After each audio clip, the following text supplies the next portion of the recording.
दोस्तों, एक छोटी सी कहानी जिसके द्वारा आप जानेंगे कि कैसे आलस आपके जीवन में आप पर हावी होता है और कैसे आप उसे अपने जीवन से बाहर निकाल सकते हैं। तो चलिए कहानी की शुरुआत करते हैं।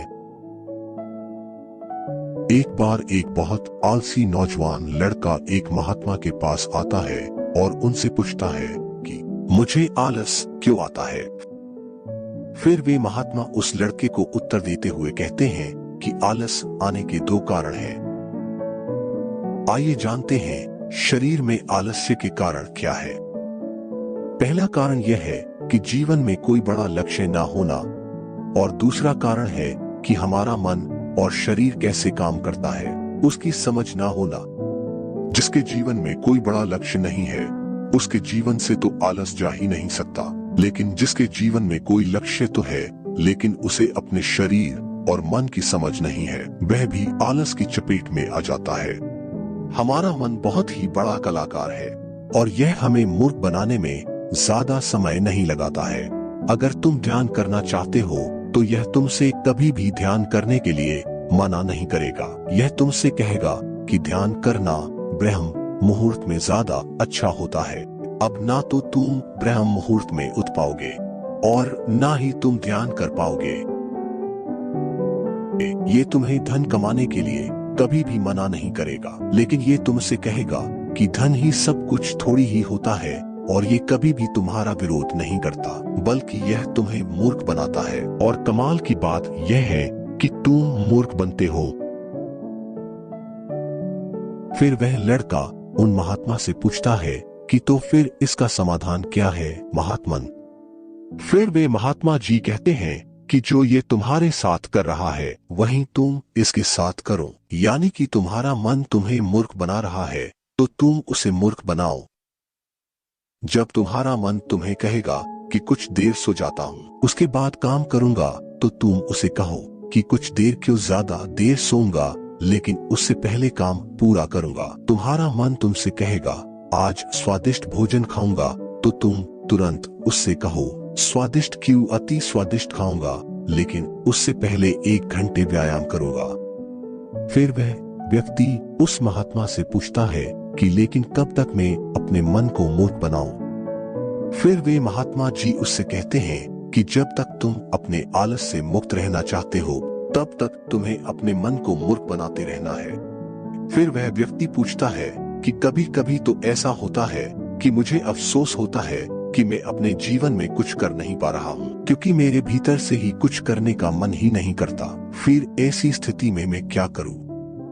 वे महात्मा जी कहते हैं कि मन को तो तुम मूर्ख बना सकते हो, लेकिन शरीर को तुम्हें समझना होगा। हमारा शरीर चलता है भोजन से, और अगर तुम मरा हुआ भोजन खाओगे तो वह तुम्हें ऊर्जा कैसे देगा। मरे हुए भोजन का अर्थ यह है कि ऐसा भोजन जो व्यक्ति अपने सिर्फ स्वाद के लिए खाता है, जिससे शरीर का उचित विकास नहीं होता है, जैसे कि मिठाइयाँ, पिज्जा, बर्गर आदि। इसीलिए भोजन ऐसा करो जो तुम्हारे भीतर ऊर्जा पैदा करे, ना कि आलस, जैसे कि फल और घर का सादा भोजन आदि। फिर वह लड़का महात्मा से पूछता है कि महात्मन में शुरुआत कैसे करूं। महात्मा जी कहते हैं कि शुरुआत करो एक बड़ा लक्ष्य निर्धारित करने से, यानी एक बड़ा लक्ष्य बनाओ। तुम्हारा लक्ष्य केवल कहने के लिए बड़ा नहीं होना चाहिए, बल्कि उस लक्ष्य के साथ तुम्हारी भावनाएं जुड़ी होनी चाहिए। अगर तुम्हारा लक्ष्य ऐसा है जिसके बारे में सोचकर ही तुम्हारे आंखों में आंसू आ जाते हैं, तो तुम्हें कुछ और करने की जरूरत नहीं है। फिर तुम्हारा लक्ष्य ही तुमसे सब कुछ करवा देगा। और अगर लक्ष्य इतना बड़ा नहीं है या फिर तुम्हारी भावनाओं के साथ जुड़ा हुआ नहीं है, तो फिर अपने लक्ष्य को खोजना ही अपना लक्ष्य बना लो। जिस प्रकार भगवान गौतम बुद्ध ने बनाया था, उन्हें पहले अपना लक्ष्य थोड़ी ही पता था कि वहां मिल जाएगी मंजिल, वे तो सिर्फ निकल पड़े थे। आशा थी मन में, लेकिन वो भी टूटने लगी थी। लेकिन अंदर से प्यास इतनी गहरी थी कि लक्ष्य को पाकर ही रही। जब तक तुम्हें यह पता नहीं चलता कि तुम्हारा लक्ष्य क्या है, तब तक तुम अपने मन को मूर्ख बनाते रहो, जैसे वो तुम्हें बना रहा था। कोई भी व्यक्ति शराबी बनना नहीं चाहता है, लेकिन उसका मन उसे मूर्ख बना बनाकर उसे एक शराबी बना देता है। कोई भी व्यक्ति चोर बनना नहीं चाहता है, लेकिन यह मन उसे बार बार मूर्ख बना बनाकर उसे एक चोर बना देता है। एक बात को तुम हमेशा याद रखना कि जब तक तुम बुद्धि से ऊपर उठकर बुद्ध नहीं हो जाते, तब तक तुम्हारे पास दो विकल्प है। या तो तुम अपने मन के द्वारा मूर्ख बनो या फिर तुम इसे मूर्ख बनाओ। बीच का कोई रास्ता नहीं है। अगर तुमने अपने मन को मूर्ख बनाना बंद कर दिया तो यह मन तुम्हें मूर्ख बनाना शुरू कर देगा। फिर वह नौजवान लड़का कहता है कि यह तो आसान है, मन को मूर्ख बनाया जा सकता है। वे महात्मा मुस्कुराते हैं और कहते हैं कि यह आसान भी तुम्हारे मन को ही लग रहा है। ये मन कब और कैसी चाल चलेगा, उसके लिए तुम्हें जागरूक रहना पड़ेगा।